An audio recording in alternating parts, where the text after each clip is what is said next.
नमस्कार दोस्तों, वर्दी की पुकार में आपका एक बार फिर से स्वागत है। दोस्तों, आज मैं आपको यह बताने जा रहा हूं कि एयरफोर्स में अग्निवीर वायु के रूप में सेवा देने के इच्छुक अभ्यर्थियों के लिए आवेदन का एक और चांस मिला है। दोस्तों, जैसा कि आपको पता होगा कि इस भर्ती की आखिरी तारीख 27 जनवरी 2025 थी, जिसे अब आगे बढ़ाकर 2 फरवरी 2025 कर दिया है। ऐसे में जो अभ्यर्थी पहले किसी भी वजह से आवेदन करने से चूक गए थे, उन्हें आवेदन करने का यह दूसरा मौका मिला है। इस पद के लिए अप्लाई करने वालों में क्या योग्यताएं होनी चाहिए, जरा ध्यान से सुनिए। दोस्तों, अग्निवीर वायु भर्ती केवल अविवाहित महिला और पुरुष अभ्यर्थियों के लिए है। आवेदन करने के लिए अभ्यर्थियों का 12वीं या 10+2 या समकक्ष परीक्षा मैथमेटिक्स, फिजिक्स और इंग्लिश विषय में न्यूनतम 50% अंकों के साथ पास होनी चाहिए।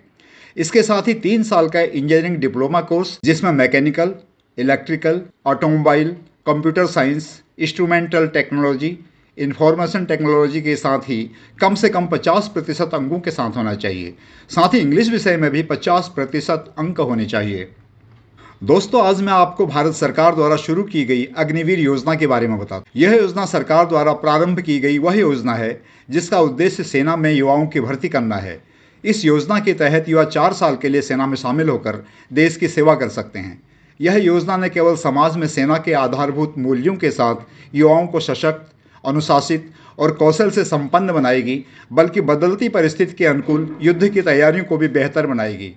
इस योजना के बारे में और जानें तथा समझें कि कैसे यह सम्मानजनक करियर हमारी युवा शक्ति को अग्निवीर बनाएगा।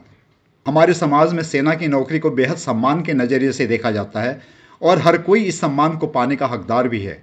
इस बारे में कहा भी जाता है कि सभी को देश सेवा का मौका नहीं मिल पाता है। इसलिए भी सरकार द्वारा यह योजना प्रारंभ की गई है ताकि देश के अधिकांश युवाओं को देश की सेवा का अवसर मिल सके। यदि आप में भी देश सेवा करने की भावना है तो यकीन कीजिए, यह योजना आपके लिए ही है।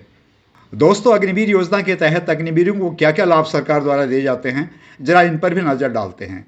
अग्निवीर योजना के तहत युवा 4 साल के लिए सेना में शामिल हो सकते हैं। इन अग्निवीरों को सेना के प्रशिक्षण केंद्रों में प्रशिक्षण दिया जाता है। अग्निवीरों को सेवा के दौरान वेतन और भत्ते दिए जाते हैं। सेवानिवृत्ति के बाद अग्निवीरों को विशेष सुविधाएं और प्रोत्साहन दिए जाते हैं।